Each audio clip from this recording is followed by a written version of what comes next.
오늘은 당신의 죽음 이후에 관한 시리즈 세 번째 말씀입니다. 이 설교의 목적은 많은 사람들이 궁금히 여기는 죽음에 대하여 답하는 것입니다. 오늘은 예수님을 들어본 적이 없는 사람이 죽으면 어떻게 되는가 생각해 보겠습니다. 그들이 천국에 가는지 지옥에 가는지 혹은 중간 어디로 가는지 생각해 보고자 합니다. 이 질문에 대답하기 위해서 몇 가지 공유할 것이 있습니다. 세계 선교 단체들의 조사에 의하면 세계 인구의 3분의 1은 기독교에 속한 사람이라고 합니다. 단순히 자신을 기독교인, 크리스찬이라고 생각하는 모든 사람들이 3분의 1에 해당합니다. 또 한 가지는 세계 인구의 3분의 1은 예수님에 대해서 들어보았지만 실제 복음을 들어본 적이 없는 사람들이다라는 것입니다. 예수님에 대해서 들어보았지만 예수님이 어떤 분인지, 예수님이 무엇을 하셨는지 모르는 사람들입니다. 마지막으로 인구의 3분의 1은 예수님에 대해서 전혀 들어본 적이 없는 사람들이다라는 것입니다. 복음을 자신이 이해할 수 있는 방식으로 한 번도 들어본 적이 없다라는 것이에요. 우리가 꼭 기억해야 할 것은 지금도 계속해서 사람이 태어나지만 또 많은 사람들이 여러분 이 세상을 떠난다는 사실을 꼭 기억해야 합니다. 그렇다면 예수님에 대하여 들어보지 못한 사람들 또는 그들에게 이해할 수 있는 방식으로 복음이 전해지지 않는 사람들은 왜 구원을 얻지 못하는 것일까요? 오늘 이 질문에 최대한 간단하게 설명을 해보려고 합니다. 그리고 이 질문의 답은 성경에서만 찾아보려고 합니다. 우선 로마서 2장 12절에서 그 답을 찾을 수 있습니다. 이 말씀은 많은 사람들이 좋아하지 않는 말씀일 수 있습니다. 왜냐하면 우리가 원하는 답이 아니고 우리들의 인지상정과 다른 답이기 때문입니다. 그러나 저와 여러분의 생각보다 중요한 것이 성경이 어떻게 말씀하시는지 우리는 그 말씀에 귀를 기울여야 된다고 생각을 합니다. 로마서 2장 12절은 이렇게 말씀합니다. 무릇 율법 없이 범죄한 자는 또한 율법 없이 망하고 무릇 율법이 있고 범죄한 자는 율법으로 말미암아 심판을 받으리라. 오늘 말씀에 보면 인류 전체를 두 가지 범주로 나누었습니다.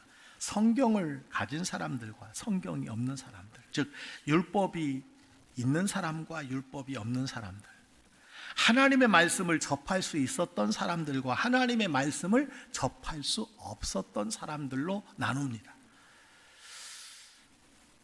성경을 가진 사람들은 하나님의 뜻을 아는 사람입니다. 성경이 없는 사람들은 하나님의 뜻을 알지 못하는 사람들입니다.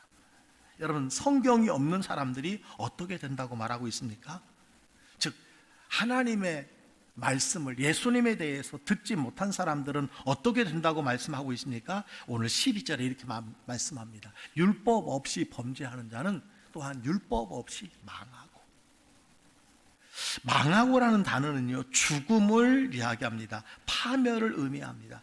이 단어가 사람의 영원한 운명에 관련하여 사용될 때는 영원한 정죄라는 의미입니다. 여러분, 이 말씀이, 이 단어가 사용된 것이 우리가 잘 아는 요한복음 3장 16절 말씀입니다. 하나님이 세상을 이처럼 사랑하사 독생자를 주셨으니 이는 저를 믿는 자마다 멸망하지 않고 영생을 얻게 하려 하십니다. 이 멸망이라는 단어가 영원한 정죄와 같은 단어입니다. 예수님을 믿는 자는 영원한 정죄를 받지 아니한다는 거예요. 반대로 율법이 없이 범죄한 자는 바로 망한다는 겁니다. 영원한 정죄를 받는다라고 하는 말씀인 것을 보게 됩니다. 따라서 율법 없이 범죄한 자는 또한 율법 없이 망하고라는 의미는 하나님의 말씀을 접할 기회가 없는 중에 죄를 짓고 여러분 이 세상을 떠나게 된다면 영원히 정죄를 받는다라는 것입니다.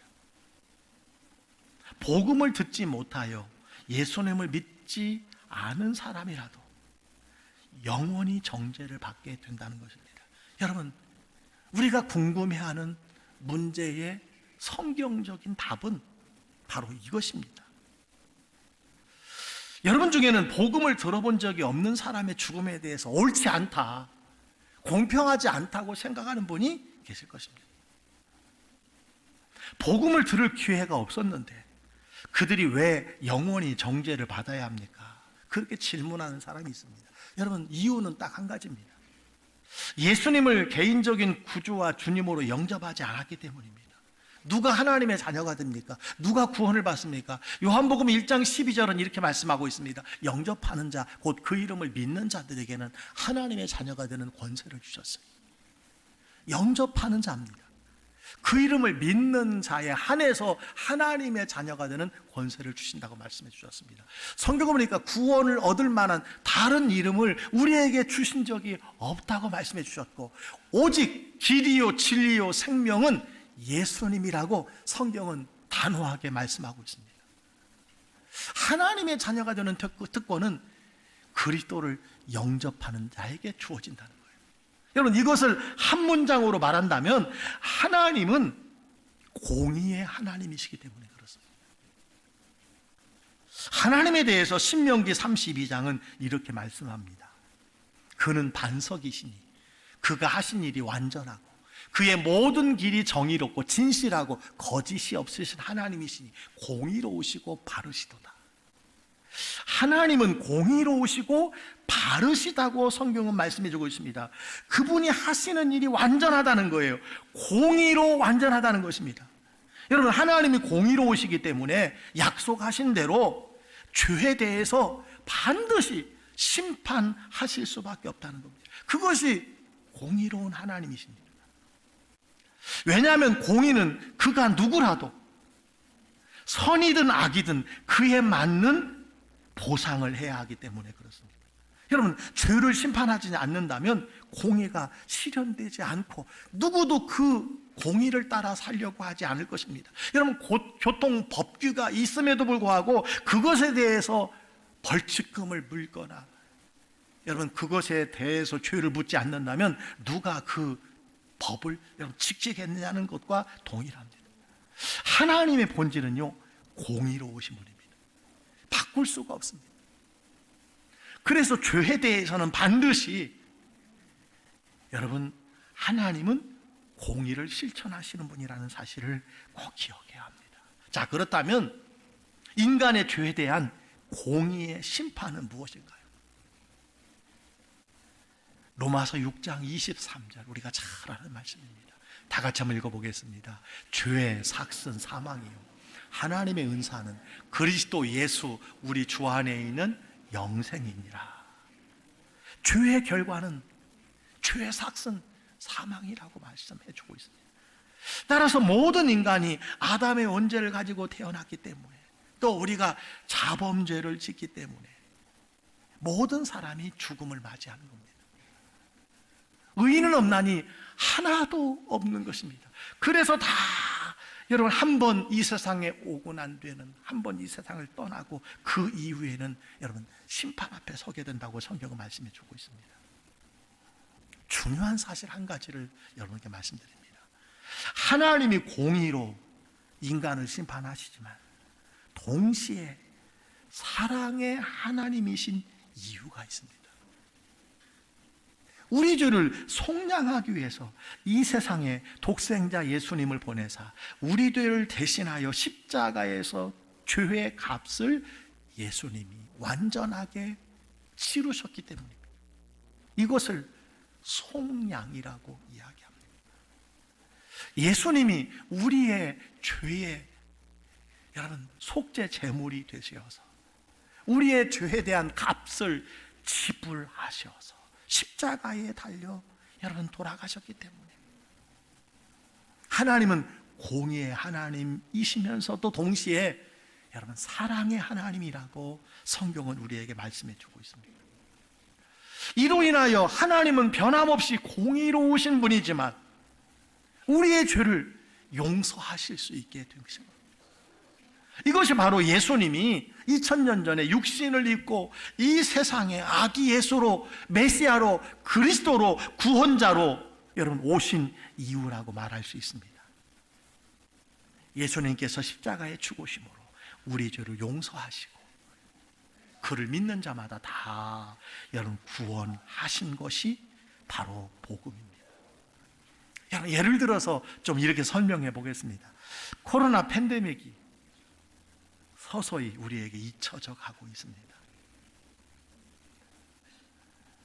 그러나 여러분, 4년 전, 3년 전 우리 주변에 코로나 바이러스로 세상을 떠나신 분들이 의외로 많이 계십니다. 코로나 치료 백신이 조금 늦기는 했지만 지구촌의 수많은 사람들을 여러분 살린 것을 우리는 잘 압니다. 사람들을 죽게 만든 것은 코로나 바이러스였습니다. 여러분, 인간의 죄는 이 세상에 코로나 바이러스와 같다고 할 수 있습니다. 하지만 그 바이러스를, 그 죄를 해결하시는 유일한 분이 계세요.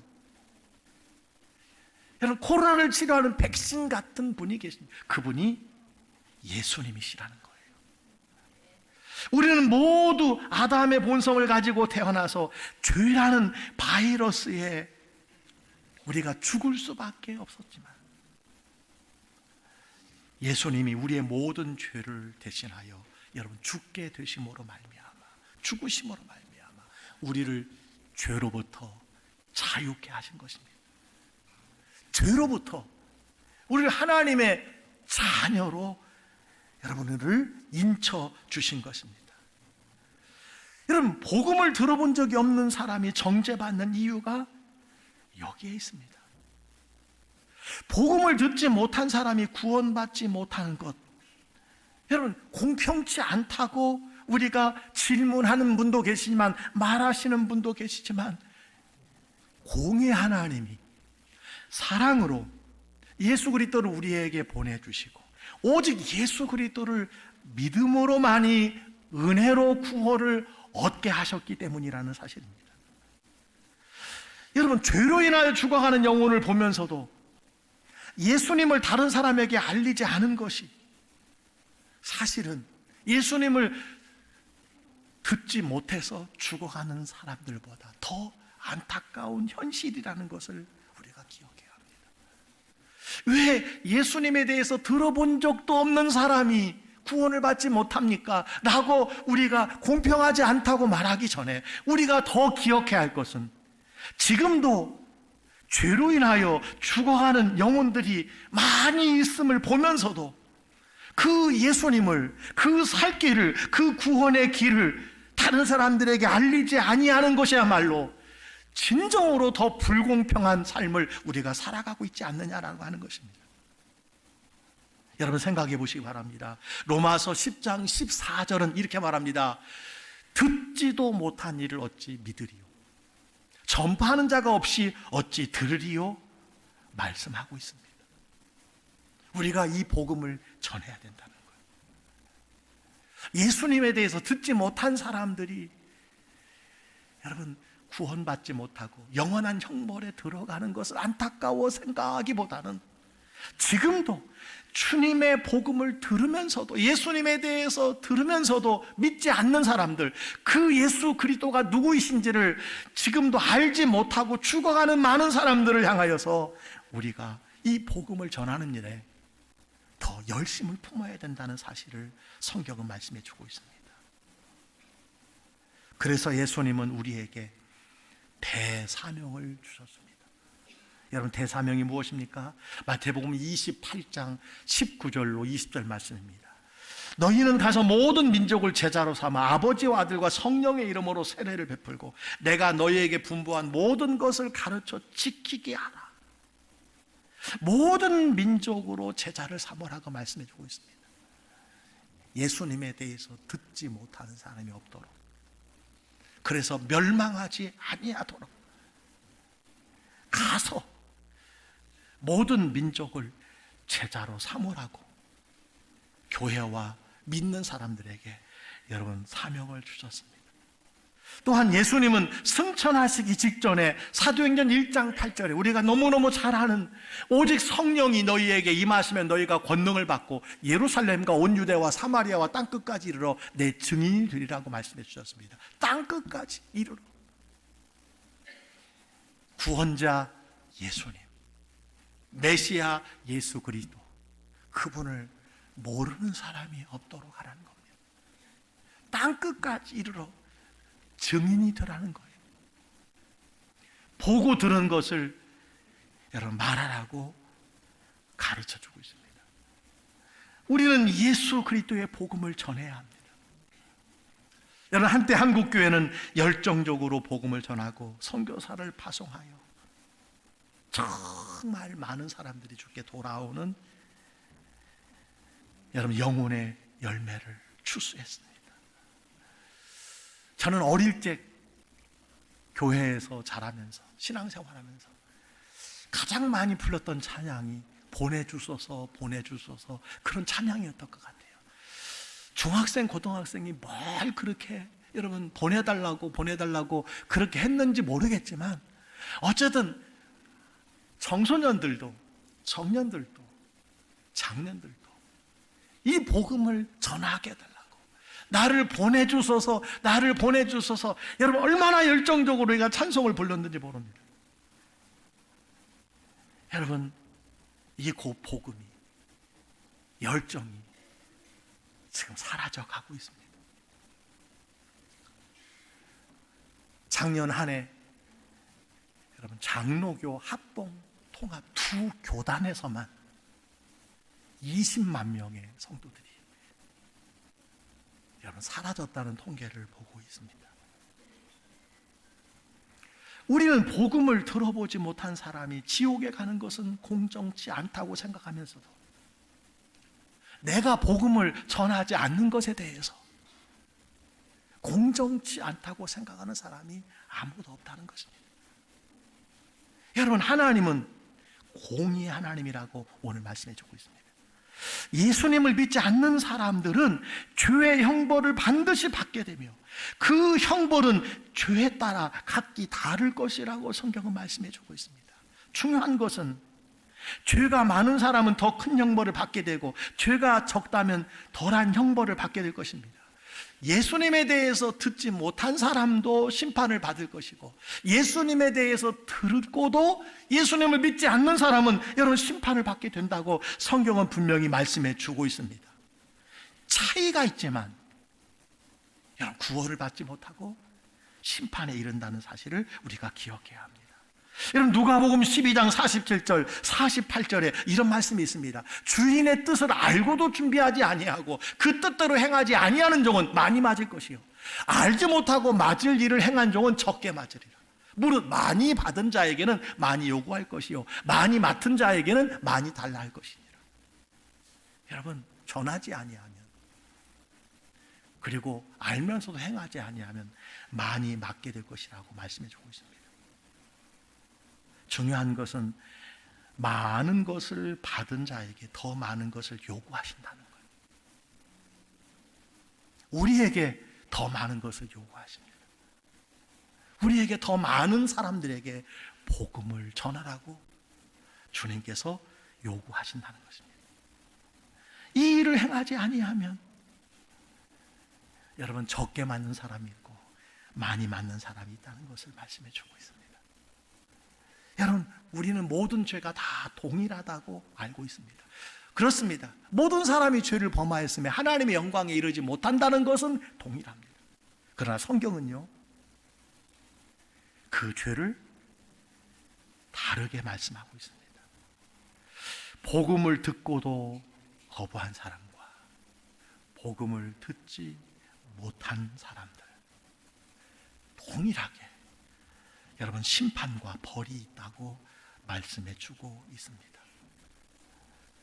하나님의 뜻을 무시하고 자기 뜻대로 사는 것, 더 큰 벌이 있지만 분명히 말씀합니다. 예수님에 대해서 듣지 못한 사람들조차도 여러분 심판에 이른다고 말씀해 주고 있습니다. 베드로후서 2장 21절은 이를 뒷받침하는 말씀이라고 할 수 있습니다. 보십시오. 의의 도를 안 후에, 예수님을 안 후에, 예수님이 그리스도이신 것을, 메시아인 것을, 우리 죄를 대신하여 이 땅에 오신 분인 것을 안 후에 받은 거룩한 명령을 저버리는 것보다, 복음을 전하지 않는 것보다, 알지 못하는 것이 도리어 그들에게 나으니라. 예수 그리스도의 복음을 듣고도 그것을 거부하는 사람이 더 불행하다는 것입니다. 왜 그렇습니까? 하나님 앞에 섰을 때 도리어 알지 못했더라면 더 나았을 것이라고 후회하고 깨닫기 때문이라고 말씀해 주고 있습니다. 여러분, 한 구절 더 보시기 바랍니다. 마태복음 11장 23절 23절은 여러분 이렇게 말씀하고 있습니다. 이 말씀은 예수님이 가버나움 사람들에게 하신 말씀이에요. 가버나움아, 내가 하늘에까지 높아지겠느냐? 음부에까지 낮아지리라. 내가 행한 모든 권능을 소돔에서 행하였다라면 그 성이 오늘까지 있었으리라. 내가 너희에게 이르노니 심판날에 소돔 땅이 너희보다 견디기 쉬우리라 하시니라. 여러분, 소돔 땅은 심판받아 망한 땅입니다. 여러분, 가버나움은 어디입니까? 예수님께서 가장 많은 사역을 하신 곳이 가버나움입니다. 예수님께서 복음을 가장 많이 전하고 예수님께서 기적을 가장 많이 베푸신 곳이 가버나움입니다. 가버나움은 예수님을 체험하고도 죄를 회개하지 아니하므로 소돔보다 더 악하다고, 그 죄가 더 크다고 중하다고 성경은 말씀해 주고 있음을 보게 됩니다. 여러분, 이런 의미로 생각해 보면 고대 사람들보다 현대 사람들이 더 악하다고 할 수 있습니다. 왜 그렇습니까? 고대에는 복음을 들을 기회가 많지 않았습니다. 그런데 현대는 얼마든지 복음을 들을 기회가 있습니다. 얼마든지 복음을 전할 수 있는 방법이 있습니다. 성경을 알면서도 죄인임을 깨닫고 돌이키지 않을 때 책임이 더 막중하다는 것을 성경은 우리에게 말씀해 주고 있습니다. 오늘 말씀을 정리하겠습니다. 예수님을 구세주와 주님으로 받아들이지 않는 사람은 오늘 성경은 말씀합니다. 구원을 받을 수 없다고 말합니다. 천국에 들어갈 수 없다고 말합니다. 영생을 얻을 수 없다고 말합니다. 하나님께서는 아무도 멸망하지 않고 다 회개를 원하시는 사랑의 하나님이시지만 공의의 하나님이시기 때문입니다. 예수님은 모든 사람을 구원하시기 위해서 십자가에 죽으셨지만 우리가 개인적으로 유일한 구원자이신 예수님을 영접하지 않는 한 결국 심판에 이른다는 것을 성경은 말씀해 주고 있습니다. 예수 그리스도를 통해서만 우리가 구원을 얻을 수 있으며 오직 하나님과 주 예수 그리스도의 은혜를 믿음으로 구원을 받게 된다는 사실을 성경은 우리에게 분명히 말씀해 주고 있습니다. 누가복음 4장 18절, 여러분 다 같이 한번 읽어보기를 원하는데요, 이 말씀은 예수님께서 요단강에서 세례를 받으시고 광야에서 시험을 받으신 후 회당에서 자신의 사명을 처음으로 선언하신 말씀입니다. 다 같이 한번 읽어보겠습니다. 주의 성령이 내게 임하셨으니 이는 가난한 자에게 복음을 전하게 하시려고 내게 기름을 부으시고 나를 보내사 포로된 자에게 자유를, 눈먼 자에게 다시 보게 함을 전파하며 눌린 자를 자유롭게 하고 주의 은혜의 해를 전파하게 하려 하심이라 하였더라. 이것이 예수님이 이 땅에 오신 5가지 이유입니다. 이 5가지 목적을 위해서 하나님이 예수님을 이 세상에 보내신 것입니다. 이 말씀은 이사야 61장의 말씀입니다. 이사야가 예언한 대로 메시아 그리스도, 그분이 예수님으로 이 세상에 오신 것입니다. 사랑하는 성도 여러분, 모든 사람들이 1년 중에 가장 예수님에 대해서 많이 생각하는 시즌이 12월이라고 합니다. 곳곳에 캐롤이 울리고 찬송가가 들리고 트리가 눈에 보이고 한 해를 마감하는 이런 시즌. 누구라도 어릴 적 동네의 교회를 생각하고, 그리고 교회 크리스마스와 성탄절을 통해서 받은 선물을 기억하고, 다시 한번 한 해의 마지막 달에 주님을 생각하고 예수님을 가장 많이 생각하는 계절이라고 합니다. 여러분, 예수님이 2000년 전에 이 땅에 오신 이후 그 누구도, 어떤 사람도 예수님이 아니고는 구원을 얻을 수 없기 때문에, 영생을 얻을 수 없기 때문이라는 오늘 주신 말씀을 꼭 기억하여서, 여러분, 성탄절이 가까이 오고 있습니다. 크리스마스가 가까이 오고 있습니다. 한 번쯤은 나도 교회에 가보고 싶다. 한 번쯤은 나도 예배를 드리고 싶다. 한 번쯤은 내가 예수를 믿고 싶다라고 하는 우리 주변의 많은 사람들, 이 복음 전하여 예수님이 아기 예수로 오신 가장 중요한 사명을 잘 감당하는 우리 광주교회 모든 성도님들이 되시기를 주의 이름으로 간절히 축복합니다. 축복합니다.